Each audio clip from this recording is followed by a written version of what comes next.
and welcome to the A to Z Sports Big Orange Podcast. I'm Charlie Burris. That is Zach Reagan. Wherever you listen throughout the world, thank you so much for tuning in to us. We talk everything Vols every week here on the Big Orange Podcast. If that's something you want to listen to on the reg, go over to the A to Z Sports Podcast Network feed on Apple or Spotify. When you get there, rate, review, but you got to subscribe, because if you do that, you won't miss our shows when we drop them on Mondays. Speaking of Mondays, it is one right now at 6 p.m. Eastern Time, and that means we're live on YouTube. The A to Z Sports Tennessee Volunteers YouTube channel. You'll find our show there. You'll find Lucas Panzica's explainer videos. Tons of great content for you. And if you hit that subscribe button, obviously you'll get fed everything that we post. But if you hit that notification bell, you'll be notified when we go live. And you could be one of the good folks that hangs out with us, comments, and gets to be a part of the show every week. At Charlie_Burris, at Zach TNT, at A to Z Sports, Facebook.com/A to Z Sports National, and A to Z Sports.com for everything that Zach writes on the internet. Let's get down to it. I guess we'll have to start the show with a tough conversation, Zach. I hate when we have to do this, but I think we do. This is going to be controversial. I know it. I know it is. I know it's going to be controversial. People aren't going to like it. They're going to say, Charlie, you're always the negative guy. But we all watched that baseball series over the weekend, okay? And I think I'll probably be the first one to say this. It's time to fire Tony Vitello. He's done a lot of good stuff. I would say he's been good, not great. He's been good, not great. You know what I mean? And so it's time for him to go. You cannot lose a series like that to Texas A&M and expect to keep your job around here with the standards that we have. And he's just not living up to them. Do you agree, Zach? Is it time for Tony to go? Yeah, I mean, John Curry hired the guy. So, and how much can you hire a John Curry? You know, how much can you trust a John Curry hire? So, yeah, you might be onto something here. It is time. No, it was a really bad couple of losses for the baseball team. I will say that. Doesn't make me want to fire Tony Vitello. But that will be one of our subjects for today's show. What the heck happened to the baseball team? Run ruled and no hit Texas A&M on Friday, and then got their head bashed in the next two games on Saturday. Played a doubleheader on Saturday because of weather on Sunday.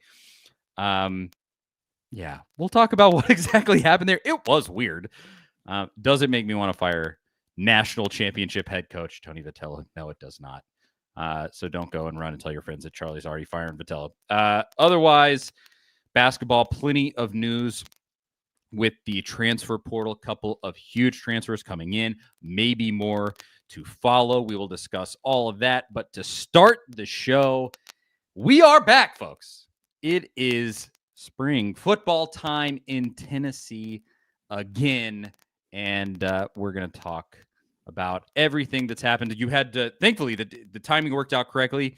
We're all the way through scrimmage number 2. It was this morning on Monday morning, and so there's been some tidbits that have come out. A Josh Heupel press conference for whatever those are worth. not a ton. A lot of time he's a lot of coach speak, but we're going to talk about all of it right after I tell you about the good folks at Zen Sports. You know about Zen Sports, but if you don't, now's the time to download the new sports betting app in Tennessee. And when you sign up on Zen Sports, you get that $100 no danger first wager.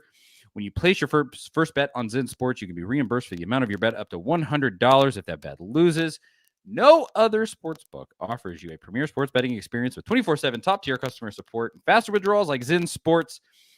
And here's some big news. NCAA baseball is now live on Zen Sports. Go get in on this action. Download their app at zensports.com today. Zen Sports betting just got better. If you have a gambling problem, 1-800-889-9789. Terms and conditions apply. Must be 21 or older in Tennessee to bet. Zen Sports. Go download it. Great partner for us. All right. Before we get to basketball and baseball, let's cover what's happened so far in spring practice. There was a ton to kind of look out for before spring practice, and we've been distracted by basketball, making it all the way to the Elite Eight, and baseball has been going on. But spring practice now is kind of getting real. You have the spring game coming right up, and we're not going to be able to see it because it's not going to be on TV. But for the people who are able to make it to Knoxville and watch in a limited capacity in Neyland Stadium because there's construction going on, they're making it real hard to see the spring game, frankly. Let's be honest here. But that is coming up. And now they are through 2 scrimmages. There was one last week. There was one this morning for Josh Heupel's team. And some came out about it. It was the classic sort of, the defense came out as the aggressors. And it looks like Nico's taken a step forward, but what can you really see? And then this was probably the big one. Braylon Staley was out of this scrimmage, and people were talking about what might be going on there. You saw all of this, Zach. What'd you think?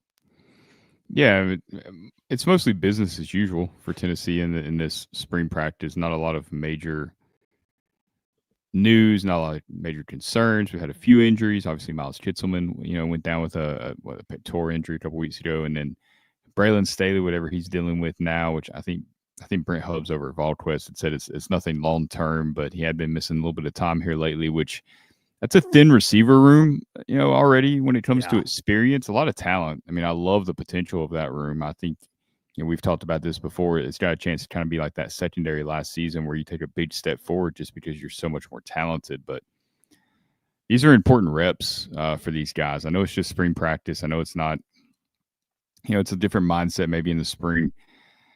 You're kind of in these controlled situations where you don't really know exactly what you have or don't have, but they're still important reps for these guys to get. And Braylon Staley got some really great reps in that Ohio State game, which was kind of unexpected with Squirrel White being so banged up last December, which I think will really help in his development. But it's not great for him to miss this time. I don't think it's anything that, you should be overly concerned about. It's just not necessarily ideal. But again, really, really like the potential in that room. Outside of that, it's really just keeping people healthy. The more boring your spring practices are and spring ball is in general, the better for the program. You really don't want a lot of news coming out. And we've talked about this too before. How hyped can you get about players flashing here and there? We've seen a lot of spring practice, all SEC type performances out of guys who never really pan out to do much. And guys you don't hear a lot about that end up playing a really key role. So, you take everything that you hear in spring with a grain of salt. I do think the one good thing that's come out of this, and Brent Hubbs has kind of put this out there last week when he was on 104.5 The Zone with Ramon, Kayla, and Will, is that Jake Mertlinger is going to be your backup quarterback, is really taking a hold of that job, which is super important. I mean, at some point, he's probably going to have to play some important snaps for you in 2025. Maybe it's a series. Maybe it's a whole half like we saw with Gaston Moore last season in the Mississippi State game. Maybe it's a spot start. You hope it's nothing more than a few snaps here and there. But, anything can happen. You're always a sprained ankle or a concussion protocol a situation away from needing that guy to come in. And look, SEC is going to be extremely competitive.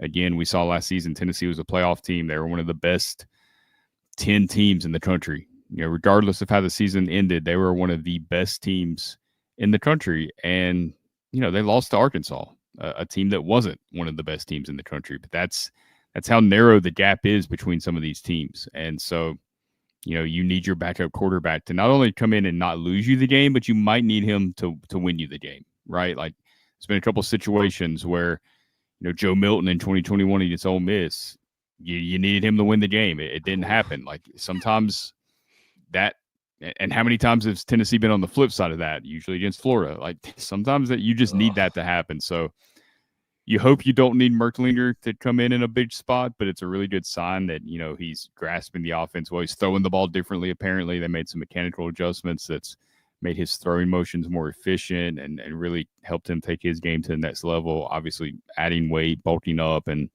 having a year of experience under his belt will help. But that's one of those storylines that kind of flies under the radar, but ends up being super important, I think. Yeah, I mean, to the point about Merklinger, I think Florida is actually a good example. I mean, Lagway nearly came in and beat you last year. And now he's the starter and kind of that next guy up. It is good to hear that you're seeing development there. Gaston Moore ended up having to play an entire half of that Mississippi State game last year. Thankfully, Mississippi State was a garbage water last year, and so it didn't really matter. But still, I expect that to be an element at any of these positions. Like when I hear that Braylon Staley is out, ideally in this particular situation, it sounds like good pretty soon, not even just good by the season. Like I don't think it's going to be a long-term thing, as you said. But when I hear that, I go like, man, that's a room where you just can't afford to lose guys, and it's a room that maybe this is me being overly hopeful, but it's a room that I looked at. If they are 100% healthy, I think there's a ton of potential there, and they could be really exciting because of Staley and Mike Matthews and everybody that might be your starters there. There's serious something pretty good that could happen with that wide receiver room. So you want to see everybody stay healthy, and you're telling me, Zach, you're tearing static. Let me reset here. Talk about well, there's Kyle brings up here talking about Satterwhite in the center position. That's actually yes. That's actually something that we were talking about in our group text today. Is I was hoping that somebody was going to ask Heupel, how important do you think it is to identify your starting center by the end of spring practice? Because I've thought all offseason that's extremely important, because that's one, you've had the same guy for the last 4 years, right? Like it's been Cooper Mays. You haven't had to worry about it. You've had guys that you feel like you can trust with like Dane Davis or that can come in there and play some snaps for you if you need it, or started a couple of games when Cooper Mays was out in 2023. I think you want that guy to emerge out of spring. I think that's really important. I don't know that I would say I'm worried about it yet, because again, you don't get to see all the practice reps, all the scrimmage, snaps. So you don't really know how far along he is.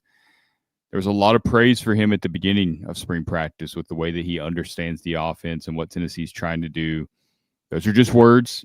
Coaches tend to build these guys up sometimes through the media. I've noticed that from Tennessee's staff. It feels like they send some messages from time to time about consistency, but I feel like they really try to build some confidence with what they tell reporters about certain players, just to kind of instill that self-belief in them. So it's hard to know what to take from some of those comments, but I do think that's something that you want to see happen. If Satterwhite doesn't run away with that center position, though, you do have, Sam Pendleton from Notre Dame, who has some experience at center, who maybe can step in and play that role. That's not the ideal scenario, because you really like him at guard. And if Satterwhite can take that job, the year of experience he already has in this offense and practicing that position in this offense for the last year plus, even as a backup, I think really helps the offense continuity, whether it's with Nico or the other offensive linemen, just the offense in general, and kind of know what Heupel's seeing, what Joey Hosler, the offensive coordinator, seeing, what everybody wants out of certain plays. I think it's something to monitor there. I wouldn't say it's like something to worry about quite yet, but I think you really want to see him be the guy, and I think you want to see him be the guy in April. I don't think you want to get into August and Heupel's still kind of like, we still got competition there. That can be a good thing, but based on what we've seen from the offensive line development so far over the last few years at Tennessee, we haven't seen them have just an embarrassment of riches where they're looking for guys, looking for opportunities for guys. It's kind of like, it's got to be you, and that could be a scary situation too. Yeah, hearing that. Well, first of all, yes, this is much better. Yes. Okay, awesome. So got the mic situation figured out. But hearing that definitely kind of confirms people's priors about, Heupel can't get a guy that he recruited in on that offensive line. And yeah, I mean, if Satterwhite ends up not working out there, it does kind of confirm those biases, unfortunately. Has there been much on it? At least I didn't see a ton about those guard positions between, I guess it's Pendleton, Moe, the two transfers, maybe Sham Umarov, I guess. I don't know what all's emerged there, if you've seen anything, Zach.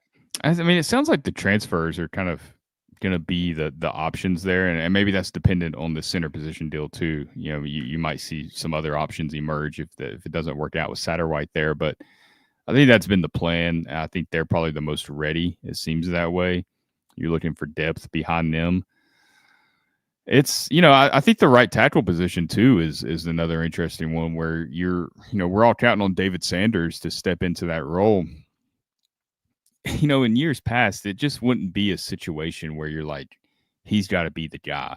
Even as a 5-star coming in, maybe you're willing to play another guy the first couple of games, Larry Johnson at that position, and kind of let Sanders ease his way into it. I mean, you start out with a tough, semi-tough game. It's not like you're starting out with the Chattanooga where you can really mix. You can afford to evaluate some guys, give some guys some snaps just to see what happens when they're really, have live bullets flying out there. This is a game where if Tennessee doesn't show up, I don't think they're going to lose this game, but it's certainly not one that you can just kind of sleepwalk through and expect to win. So whoever wins that right tackle position is going to have to perform from day one. And if it's not Sanders, I don't think it's a big deal if it's not Sanders. I don't think it's says anything about who he is as a player at all.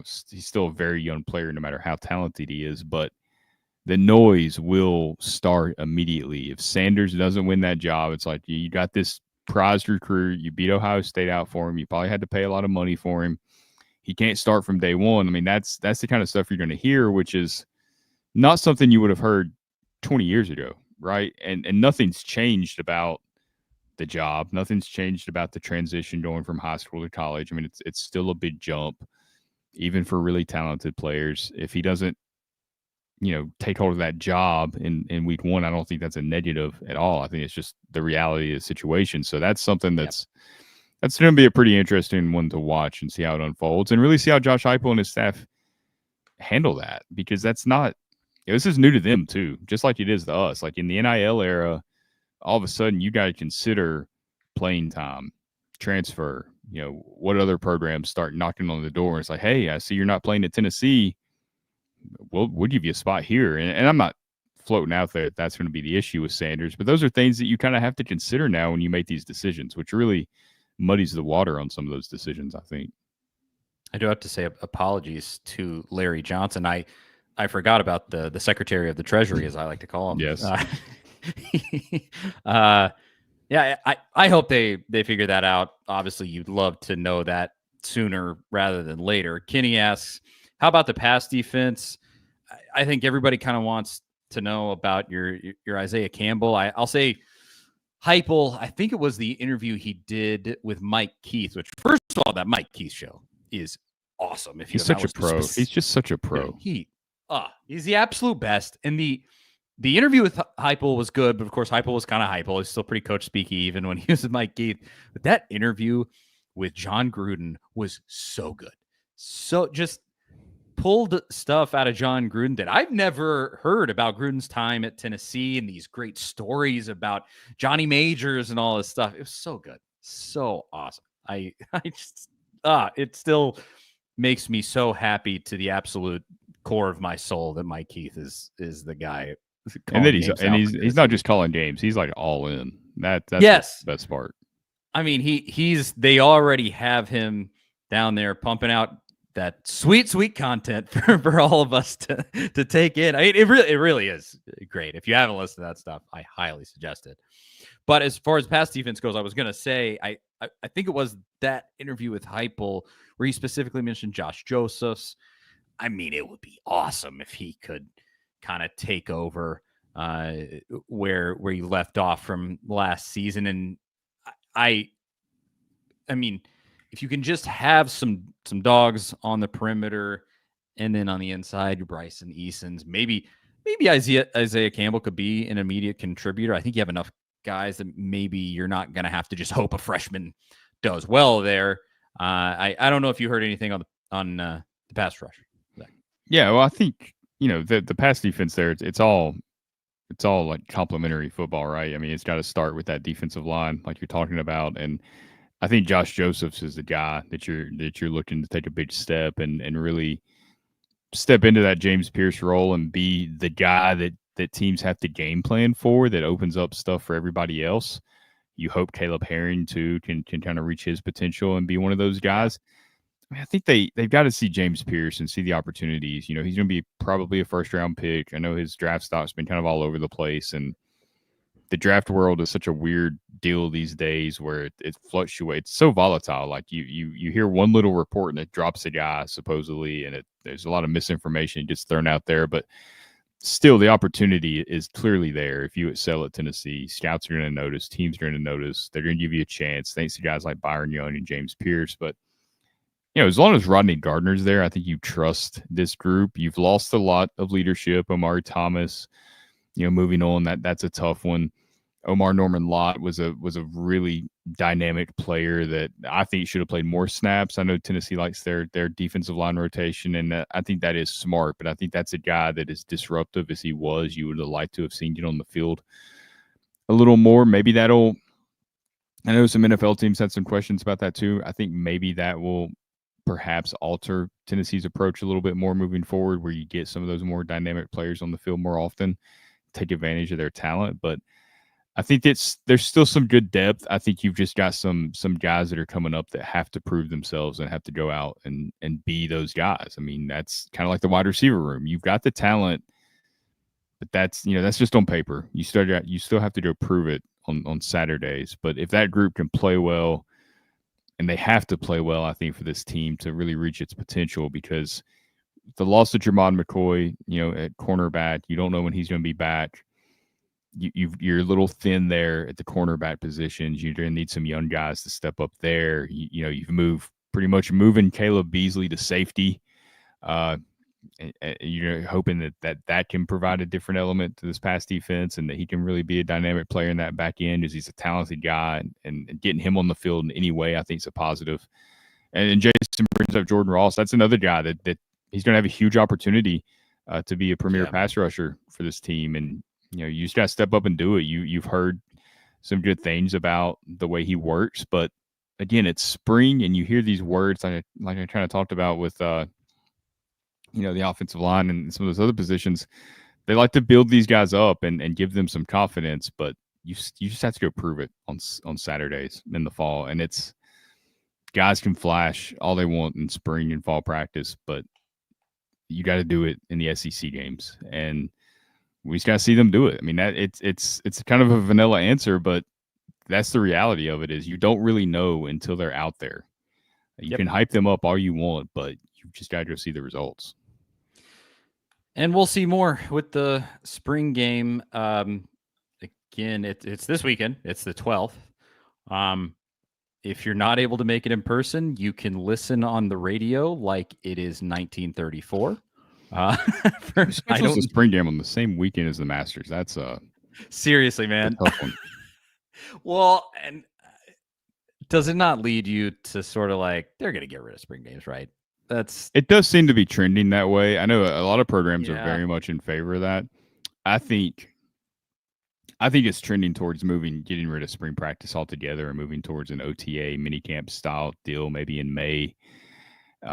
Which could solve a lot of transfer portal issues. That's a conversation for another day, but you really could move the entire calendar back to the end of the academic year in May and eliminate that winter portal, level the playing field a bit, and maybe bring a little bit of structure to that whole ordeal. Because the 2-window deal, and especially in the middle of the playoff and recruiting and coaching changes, that's a nightmare. That I don't think that's a sustainable way to do it. So I think there are some big off-season changes coming to the sport. We'll see how that all transpires, because I don't think anybody really knows. I think a lot of people have a lot of ideas, but no one really knows what will happen with it all. I really hope something happens, because the transfer portal setup is just unsustainable, untenable, so bad. For football, for basketball, the transfer portal opening up the week before the Final Four. What are we doing? Because even I certainly have no sympathy for Florida, but Florida right now with the transfer portal, like they're just 2 full weeks behind on getting transfers now, because they're having to concentrate on winning a national championship. I mean, it was the same thing with the playoff when you look back there in Yep. December, and you had guys leaving teams before their playoff games and guys that were depth options that maybe would have played. And, Tennessee had a couple of those situations, and it's just, it makes no sense. Weird. And it puts the athletes in a tough position because, if you're a guy like, we've talked about Squirrel White before, right? Like if you're that guy, your future's probably not in the NFL. He's not big enough. He's got speed, but probably not dynamic enough, not a physical enough blocker. It's gonna be tough for him to latch on in the NFL and make a lot of money, right? So his best option was to hit the portal, seek out a decent NIL payday, which he got at Florida State. It made sense, right? And to even have to make that decision, I know he was banged up and couldn't play in the portal, so it's a little different. In the playoff game, so it's a little different for him. But to even be put in that situation, it's like you want to be with your team, but you also have to do what's best for you and your future at that point, because that's an opportunity to make hundreds of thousands of dollars that may not be guaranteed to you beyond your collegiate playing day. So it's a tough spot for everyone really in the sport. Completely agree. It's just silly, man. I hope that gets changed and worked out. We're coming up today, potentially decision on the NCAA fifth year thing from that court case. I actually saw a live stream of it on YouTube today. Maybe something comes down there. Who knows? That would more affect like your Zakai Zieglers and Jemai Meshack, but potentially. But besides that, this transfer portal talk does kind of lead us into basketball. We got to talk about that, Zach. But before we check out of football, anything else from the football field?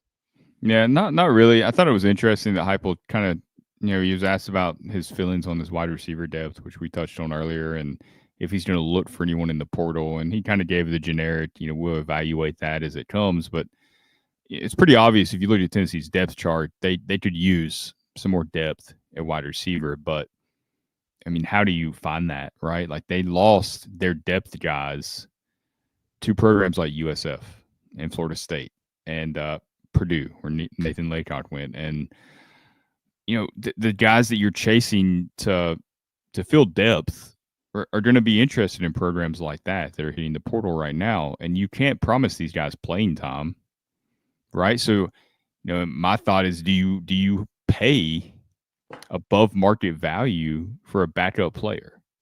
And how does that affect your roster moving forward? How your NIL spending? It's not like the money's unlimited, right? Like, we hear all the time these budget issues that teams have. I think that's an interesting thing to think about moving forward. I think teams are going to have to start paying, decent money for backups. And it's a deal. It's a situation across the sport that everyone's dealing with. No one's immune from it. Some programs like maybe a Georgia and Ohio State that's won a national championship that can kind of say, hey, stay here. And would you rather win a championship at Georgia or go be, a decent wide receiver at Maryland, where you maybe, catch a couple balls, 400 yards, something like that, and you're still struggling to make it in the NFL. You're not really helping yourself get to the next level in that scenario. So it's something that I think everybody's adapting to in the sport. And I just think that possibly paying these guys a little extra money to be that backup guy might be something programs have to consider moving forward. Because otherwise you're not gonna, the guys coming into the portal are your Caleb Webb, Chaz Nimrod caliber players. That's what you're chasing as depth options. You couldn't keep them on your roster. Ideally, you'd want to keep the guys that are familiar with your offense on your roster, right? You don't want to go chase a guy from Kansas or something that is completely unfamiliar with your offense that might not even help you if you get him. So it's kind of just a weird thing that's coming into the sport now, thanks to the portal and NIL deals that you got to consider. And how do teams manage this going forward?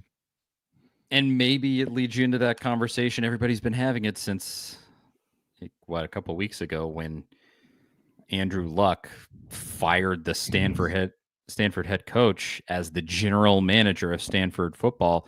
Should you, let's just do this whole NFL thing. Let's just have a general manager that can, be on top of all that roster management, payroll management, all of that There stuff. is a perfect option for Tennessee to serve in that role. So former Vol, Jot McClendon, who's a former offensive lineman for Tennessee. He's worked in a front office briefly in the NFL, and he's now a player agent, so he's seen both sides of it. I think somebody like that would be perfect in that role because he understands the financial part of it, the roster management part of it, the contract deals, everything that goes into all of that. Like he has a wealth of knowledge there that could be applicable in several areas of that role.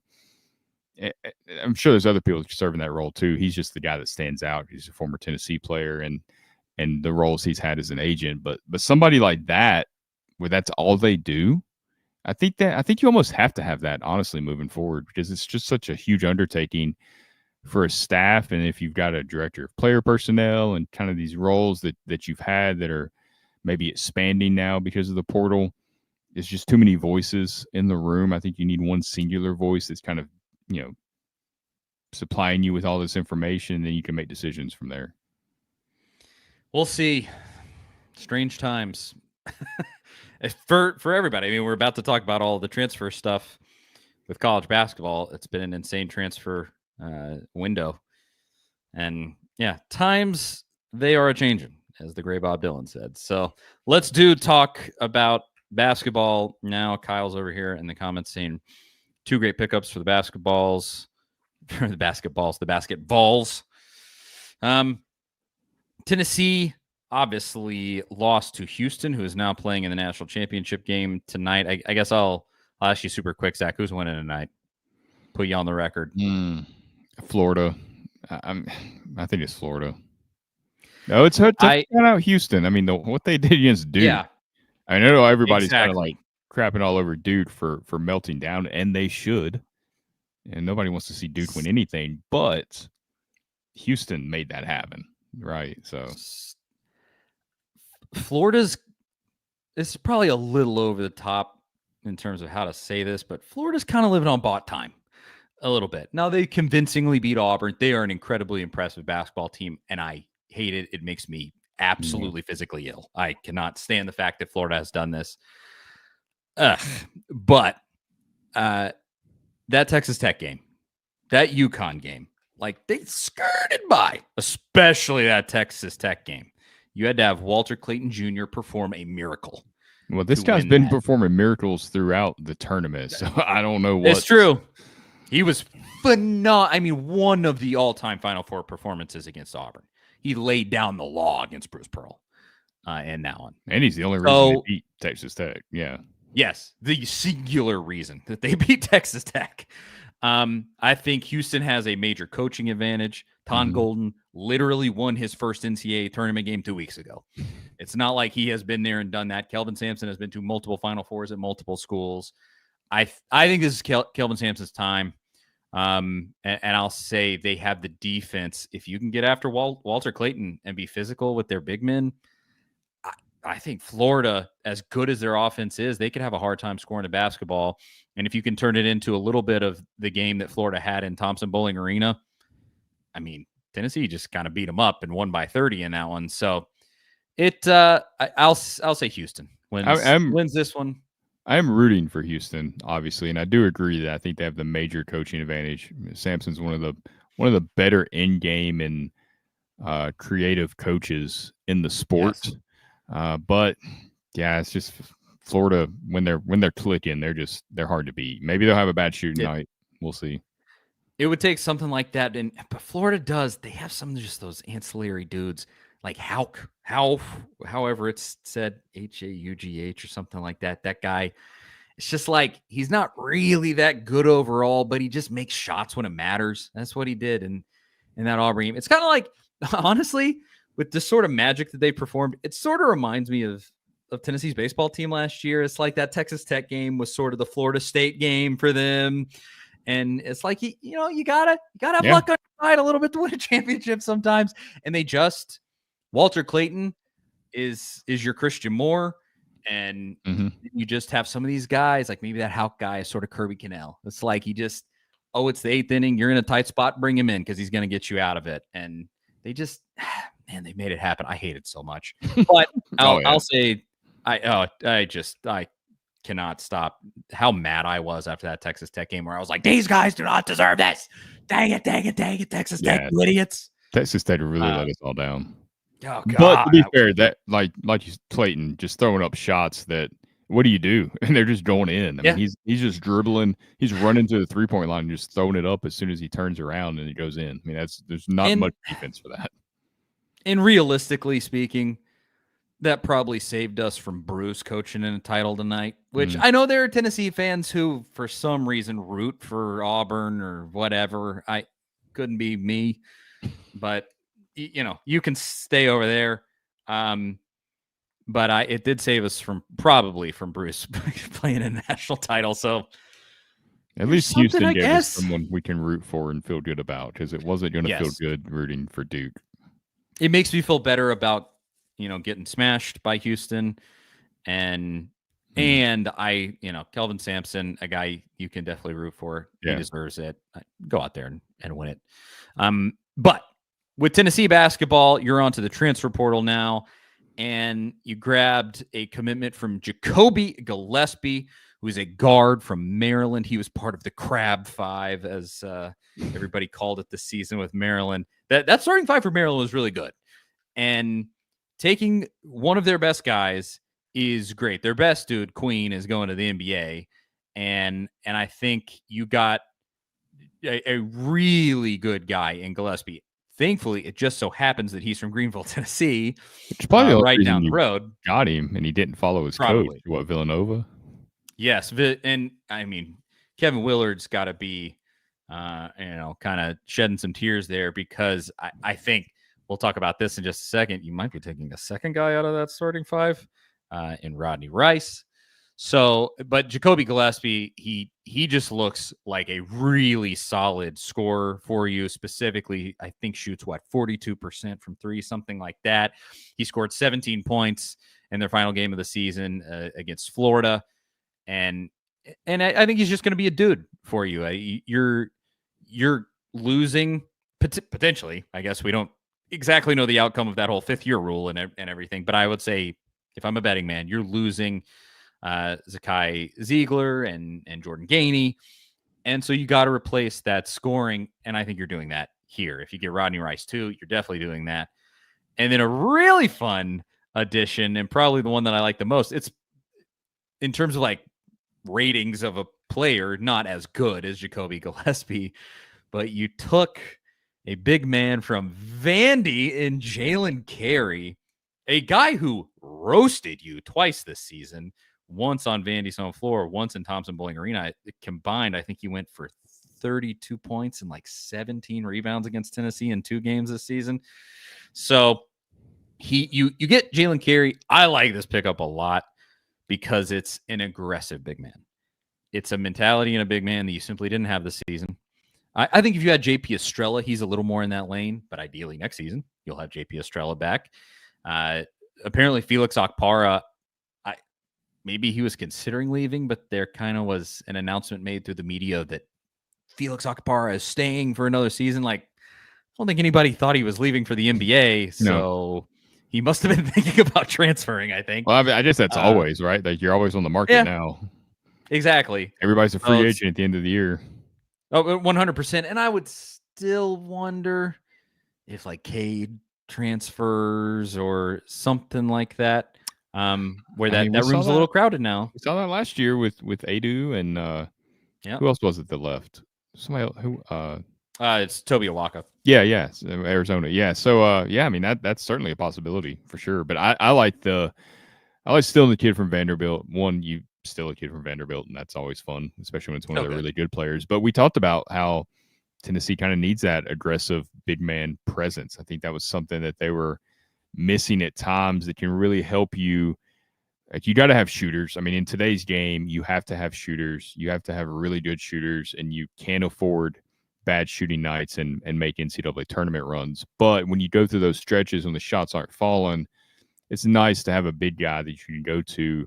You can score some points. I mean, if you can just like, hey, if we need it, this guy's going to score 16 points tonight. Like that's invaluable, and I think can really help bridge the gap on some of those bad shooting nights, because those nights are going to happen. But not having some guy that's a big guy that you can go to in those moments and consistently can score. And I really feel like Tennessee missed that at times this season. I don't know if that probably doesn't make a difference. It's Houston, just the way that game played, but played out. But as far as the rest of the season, that was something you really missed.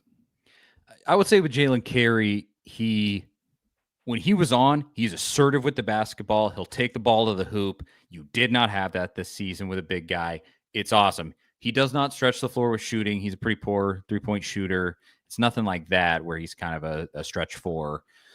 But just a guy who will assertively take the ball to the hoop would be awesome. And if Barnes can kind of craft him and get him, going in a better direction. Obviously, we saw Barnes with Grant Williams. I mean, he can – Rick Barnes can produce a really good power forward in this league. It's the culture, too.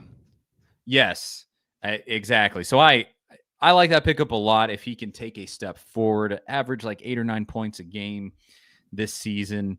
And obviously, like I said, kind of blew up against Tennessee. Just make him even better in that way. But I mean, honestly, just having a guy who maybe has that sort of dog in him, like you missed that with this guy never scored for you really, but Euros Plavsic, man, he just went out and he just would get in everybody's face. Like I said, he didn't score, but he was physically assertive. He would go out there and kind of get in a fight for you. And I'm happy to get a guy back because, I mean, Kyle says it here. He's really physical. He'll fit in with Tennessee 100%. And so I'm excited about that pickup. There are some other interesting elements here, too. Comment here. It says, I heard today that Gillespie and Ament, that's Nate Ament, are really good friends, so that could help us get Nate Ament. Now, I hadn't heard that piece of it, but I've heard that Tennessee might make a run at Nate Ament, who is, I think he's close to 7 feet, coming out of high school. Let's see, where's he actually from? Warrenton, Virginia. But, super 5-star, everything guy being chased by everybody. I get the feeling that one's going to come down to money. And maybe Tennessee throws the bag at him. I don't know. Somebody would have to transfer if you get Nate Ament. Somebody has to transfer. When it comes to money in basketball, you got to consider Danny White is a basketball guy at heart. Like he played college basketball. Yeah. His brother coaches basketball. Like that's kind of his family was a basketball family, right? For getting into being AD. Dad was the AD at Duke with K. Yeah, I mean, obviously that's a basketball school through and through. So, I wouldn't be surprised. And he's competitive. That's why Danny White's so good at his job. Is he's extremely competitive. He's not okay with losing in any sport. And getting this close, seeing Florida and Auburn make Final Fours, I think that only drives a guy like Danny White. So I think the resources will be there, within reason. Who knows how it plays out, but I think Tennessee is going to be willing to do what it takes to get some premier players here that fit into Rick Barnes' culture, right? Like that's the other part too that you got to have. But I wouldn't count Tennessee out if it comes down to money. When I think about the roster, if you put this together, you missed out on that kid from Virginia, which was kind of weird because everything leading up to that guy's commitment was saying Tennessee, Tennessee, Tennessee, Tennessee. Then he commits to Louisville. I don't know if Louisville just cut him a huge check or what happened there. But I usually assume that's the case in those situations. It probably was. But if you get Rodney Rice for your shooting guard, you have Jacoby Gillespie already. You bring in Jalen Carey. You already have the big guys that you have. And then you add Nate Ament. That's a powerful basketball team. Because Rick Barnes didn't go anywhere with that roster. Oh, yeah. I mean, the fact is this, and this is true in basketball, football, last year with Tennessee baseball, you got to have dudes that are going to play at the pro level. Period. Mm-hmm. Look across the board. That is the teams that win big, they had players like that go on to the next level to be good. And it is kind of interesting with Florida. They really only have like one this season, in Walter Clayton, and even him, I'm not entirely sure he'll be great at the next level. But you got to have those transcendent dudes, even if they're not that NBA caliber. You know, there were just guys like on those UConn teams that were just, you know, they had even like Cam Spencer has gone on and had a nice little first season in the NBA. And so that is kind of point blank period, something that has to happen if you want to truly compete at that elite level. Tennessee is so close, obviously so close. 5th in KenPom metrics. You're right outside of the Final Four. I mean, you're right there. Could that be the piece that takes it over the top? You finally get that true 5-star, that elite, that NBA talent in here, balanced out with these older guys, these transfers, these dudes that have been here longer. And I mean, good Lord, if you brought in those dudes and Zakai Ziegler could come back for a 5th season, holy cow, that's a serious roster. So, hey, anything could happen. If you got all of those dudes and that 5th year got granted, you'd have an interesting situation. Do you almost have to like turn away Jordan Gainey maybe or somebody like that, like, and just go, look, I mean, we got too many guys. Be interesting. Yeah, that 5th year deal, I'm just assuming it's not going to happen, and be pleasantly surprised if it does. I mean, obviously Tennessee's going forward as if it's not, you know, with the way they're recruiting in the portal. But I do think something like that would be interesting, because I think my only concern moving forward into this new era with some of these guys is, you know, the culture is so important there with Rick Barnes, and Zakai Ziegler was such an important part of holding that culture together, keeping players accountable, right? I mean, a lot of guys did that, but I think Ziegler was like that glue guy that really helped everyone buy into that culture. Now, if he moves on and Meshack and Gainey, who is that guy that's the on-floor leadership, the locker room guy? And I know it's different with basketball than football, because the coach's voice is obviously a lot louder in basketball. It's a smaller room. You're really reaching every single person every single day, whereas on the football team, you know, there's days Hype will probably, I mean, he can't speak to every single player every day and have that one-on-one connection the way he probably wants to. But I do worry about that a little bit. Like, who carries that torch from Ziegler and is really kind of that glue guy for this roster? Because I think that's really important with the way Barnes teams play. Like, it only works if you're fully bought in to the way that Barnes runs his program, and the way you have to play defense, and you know, just the effort, the energy, the aggressiveness on the defensive end. You know, who's that guy? And I think that's something they got to answer. Well, Mr. Jones says Ziegler will be a coach at Tennessee if he doesn't make an NBA roster. I mean, brings Easy back as a GA. I don't know. I think it was Rod Clark that I think it was Rod Clark that said he sees Meshack getting into coaching specifically. So, you know, obviously they're around these guys every day. They know their personalities. That's an interesting one moving forward. And you know, I think your guys that are really good defensive players probably make your better coaches, because you got to understand that side of it just as well as the offensive side. And you really have to understand offensive basketball to play defense. So I think he does have the makings of a good coach. And obviously Ziegler would fit into that too, with the way he plays defense and his role as a point guard and the way he sees the floor. I definitely think those guys could be good coaches down the road, but that's a journey they have ahead of them if that's what they choose to do. Yeah, I mean, I completely agree. But Elias makes a good point. He says it's going to be a struggle year in and year out for anyone to establish a continuity of culture. True. And Tennessee was lucky with Ziegler sticking around. Yes. You don't have a guy in Meshack. I mean, you don't have guys that stay that long and really build a culture in college basketball, which is what we grew up with in college basketball, right? Like, we grew up in that era where guys, even the really good players, typically stayed 3 years, right? Like, you had a few guys that were like freshmen, like a Stephon Marbury or Corey Maggette, that might go after their freshman year, but you really had at least 3 years of a solid roster and a culture, and it's just so hard to build that anymore. And yeah, when do you see another Ziegler come through for any program? I mean, they're just, you kind of can't count on that. It's a lightning in a bottle type situation. Well, and even just a guy that stays a long time is not necessarily going to be a culture builder. You can have a freaking Chad Baker Mazzara who's getting 42 years in college can apparently somehow come back next year. Yeah, he's like Matthew McConaughey and dazed and confused at this point. No kidding, man. Like thinking somebody go give that guy a job application. It's crazy. But you can have that, but like he's not building the culture there. In fact, I would guess that Bruce Pearl expressly does not want him to build the culture. I mean, yeah, he spent half of the tournament answering questions about that guy. Exactly. He has been a culture problem, if anything.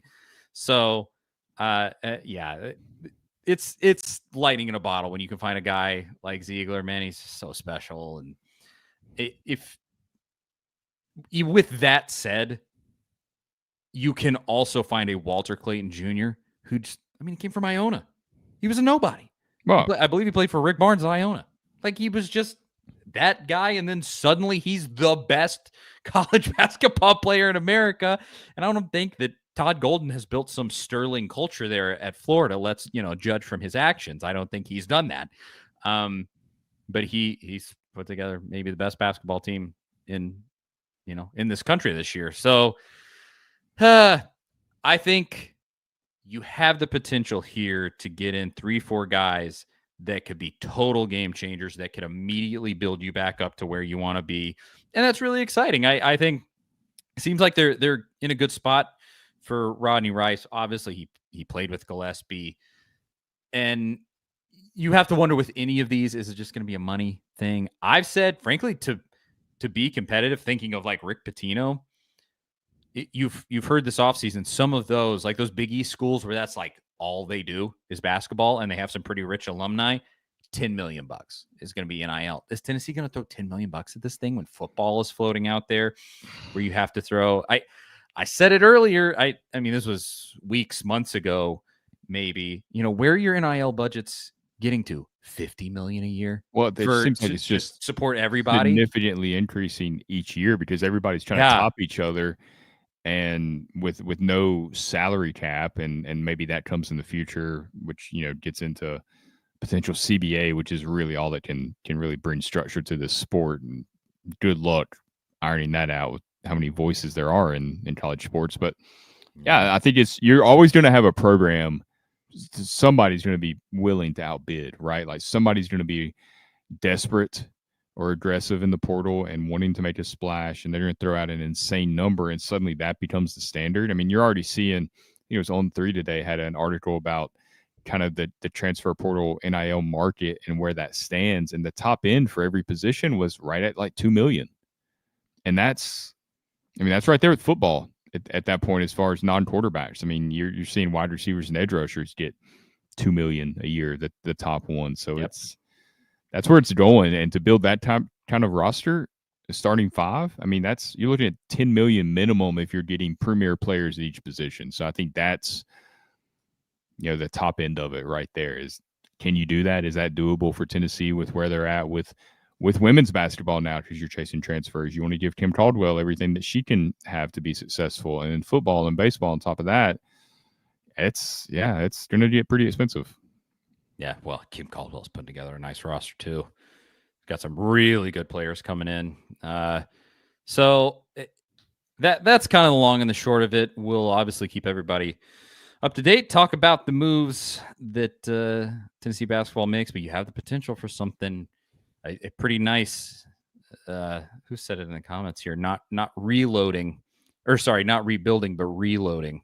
Barnes has been great at it. I mean, we've praised him for his portal approach, and that's what's driven a lot of these coaches out of the sport that just weren't willing to adapt to it. Some all-time legends, some Hall of Famers, and Barnes, to his credit, I don't know if it's the hunger to go win a national championship because he doesn't have that yet, or if it's just who he is as a person. I don't know, but he's really shown a willingness, and he hasn't really, seemed to complain about it like some people.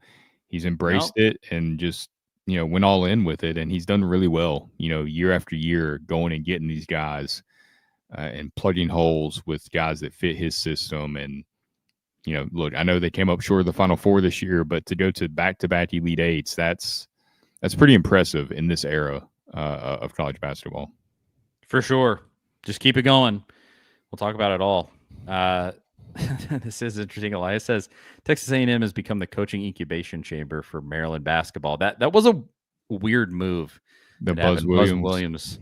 Buzz Williams leaving for Maryland. That is the second coach that's left Texas A&M for Maryland. At what Turgeon did that. Mark Turgeon.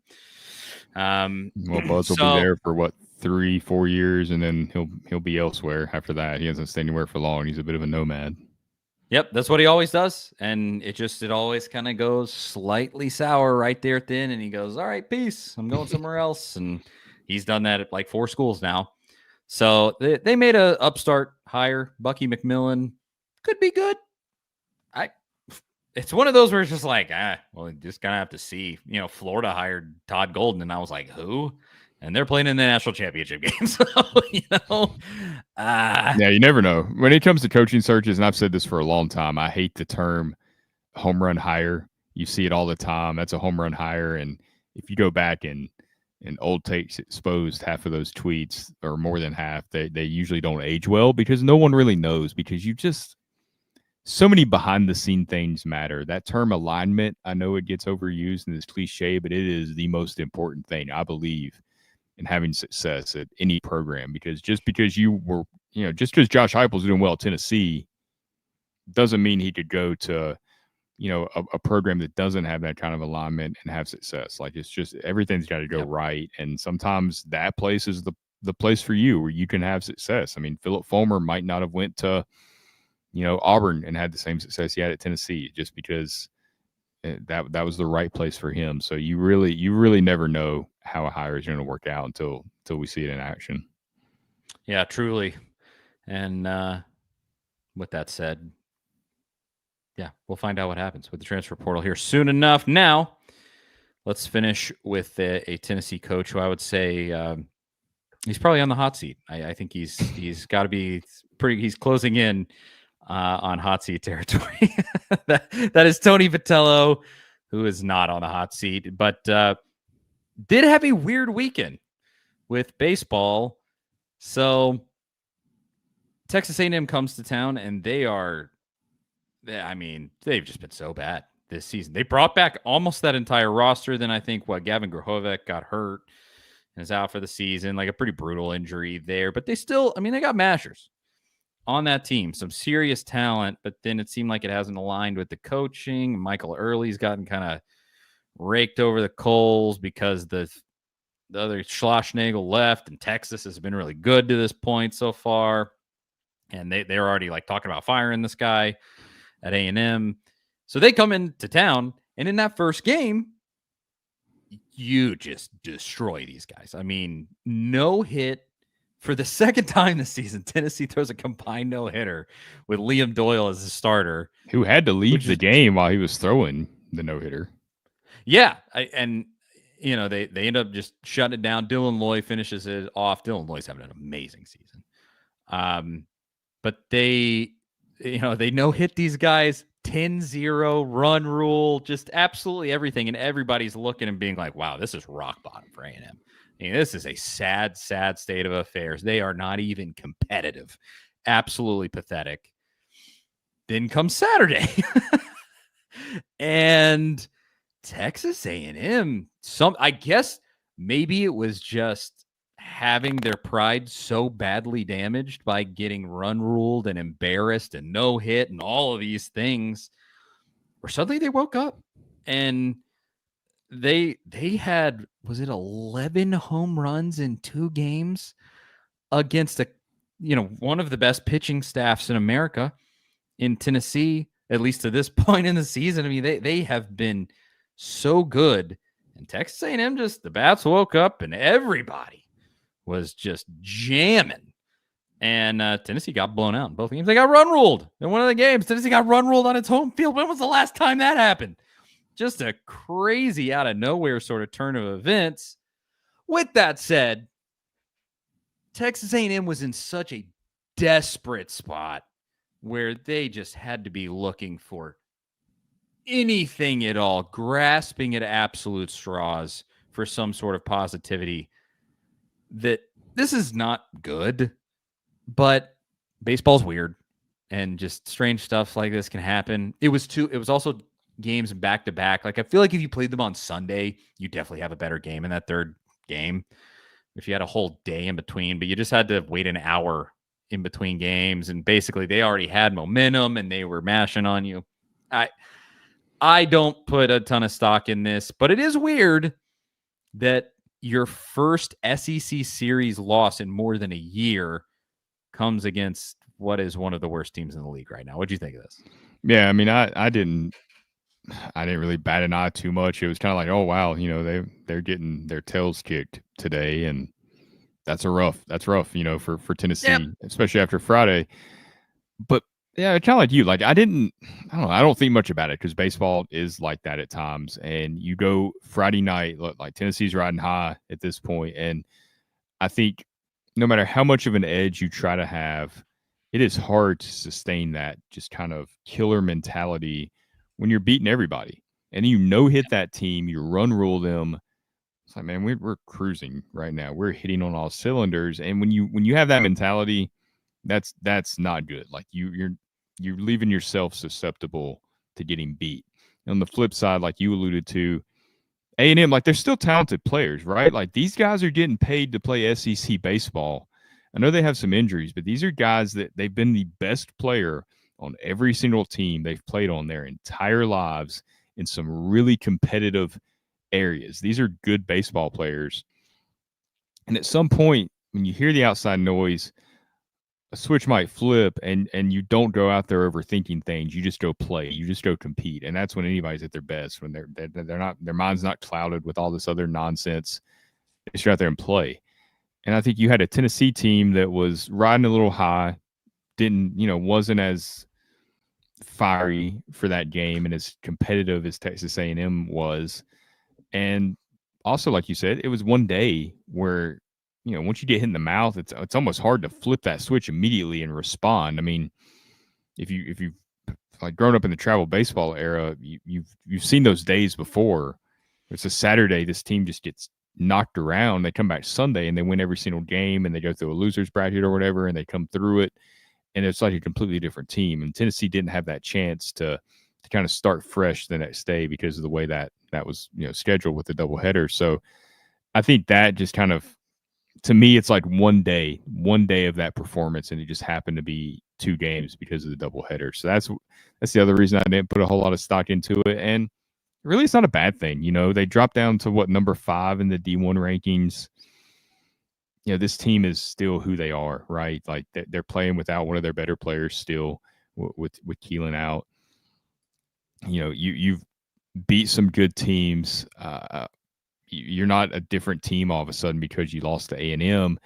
And now you got to remember, that kind of like, hey, that's a wake-up call. Like if we don't play to our potential, if we don't enter every game with the same, killer instinct and mindset that we're going to go beat these guys, and we have to perform at we have to play with an edge. We have to go out there motivated to beat these guys, then we can get beat even by a team that's not playing well.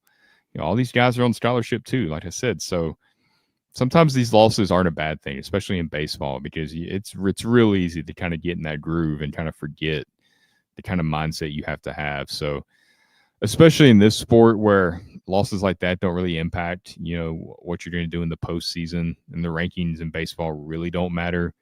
I mean, you keep doing what you're doing, you're going to host a regional and be in a good spot for all that. Yeah. I think there's positives to take out of it. I definitely don't think there's anything worth freaking out over, like, hey, is this team in trouble? No. You do that a few weekends in a row, then we'll have a different conversation. But we've seen Tennessee start slow, in 23 and rebound and get to the College World Series. Like when we thought that, oh no, what's wrong? Why is this team playing the way they are? Like, it's a long season. It's a marathon. It's not a sprint. Yeah. If they go out there and lay a big egg against Ole Miss this weekend at Ole Miss, especially with 2 of your best dudes being transferred from Ole Miss, okay, we'll have a little bit more of a conversation. Yeah, you want to see him respond, for sure. Yeah, you'll kind of have to say like, hey, maybe have a players only meeting, get your head back in the game, whatever you got to do. But so far, Texas, if this was against Missouri, maybe, who's just absolute, not just bad for the SEC, but just bad in general, like that's one thing. But like this team is still mostly made up of guys that played on that national title run team for Texas A&M. So I'm I'm definitely not freaking out. Vitello just has that at this point. It's kind of that Kirby Smart problem where it's like, how do you get these guys motivated when they just beat everybody's head in every single Yeah, he's week? probably not that upset. I mean, he doesn't like to lose, obviously, but he's taking some positives from this. Like exactly. this is a weapon for them moving forward for the coaching staff, no doubt. Yeah. You have to be thinking, okay, I can use this perpetually going forward where in any given game you can go, don't you dare forget that you sleptwalk and we got beat by one of the worst teams in the league. Like, don't ever keep that out of your mind. It's like I just watched the We Beat the Dream Team documentary on HBO where the college team beat the 92 Dream Team, and they came back like the next day after losing to the college players and won by like 50 points or something, and then blew everyone out in the Olympics. Like, no, it's the same guys on the floor, right? Like, sometimes you just need that wake up. Yep. Seriously, you really do. I mean, last season, you lost a weird series to Alabama, and Alabama had a decent season last year, but it wasn't anything crazy. And then you didn't lose an SEC series after that loss to Alabama. So maybe this is what turns them into having even more of a killer instinct. You definitely need Keelan back. It'd be nice to have AJ Russell enter the fray here. I mean, Greg says, quote, they have some injuries. I'm so over that. We are without AJ and Gavin. We rarely talk about it because we're so dominant. Yeah, that's a great point. I mean, you're without your best hitter, and you lost to a team that's incredibly talented this season. You definitely need to get Gavin Keelan back just for the long-term prospects of this season. You need this dude back, and he was on such a heater to start the season. You just really want to see him back. So if you can do that, if AJ Russell can actually get back into the swing of things and be a common player for you by the end of this season, there's more than enough potential here. I think they're handling that, his return, the right way. Like, he came back pretty quick from that surgery as it was, and he's looked good, like throwing wise and health wise, but you don't want to overdo it. Like, you want that guy in May and June, right? So they're building to that with him, and I think that's definitely the right approach. And same with Keelan too. Like, that's a soft tissue injury. You want to make sure you have him in the second half of the season. If it means you drop a series to Texas A&M, well, maybe it means we go deeper in Omaha and potentially repeat or something because we have that guy healthy. Like, you'd rather have that option. Have we seen how long it could be for Keelan? It seems like it's kind of like a day-by-day thing. Like, they haven't really put a hard timeline on it. It's just, I mean, those are tough predictions tough injuries to predict with those hamstring soft tissue type deals. Like, you just kind of got to see how much he can handle and gradually increase reps and what they're doing running wise, and see how it goes and how it responds. Baseball is, I always say, like, baseball players seem like the most fragile guys because these injuries always take seemingly so long to come back from. But it's just, if you retweak it, it sets everything back. And baseball is such a weird sport where it's hard to just jump right back into it and produce at the level. Like, there's like a ramp up period. You got to see live pitching. It's tough when you haven't been in the box in games. So, and the game speed, you can lose that kind of quick. So they got to be real deliberate with bringing those guys back. And I'm fine with it because in most of these games, like, Ole Miss is a little bit near to the middle of the league. They're good. I mean, it's a good baseball team for sure. But they're not one of the elite teams. Like, you can make it through without Keelan realistically. And so, yeah, take your time. No need to rush him back. He has been pinch hitting. So, we'll get there. Anything else with baseball, Zach, before we bounce out of here? I think that's about it for this week.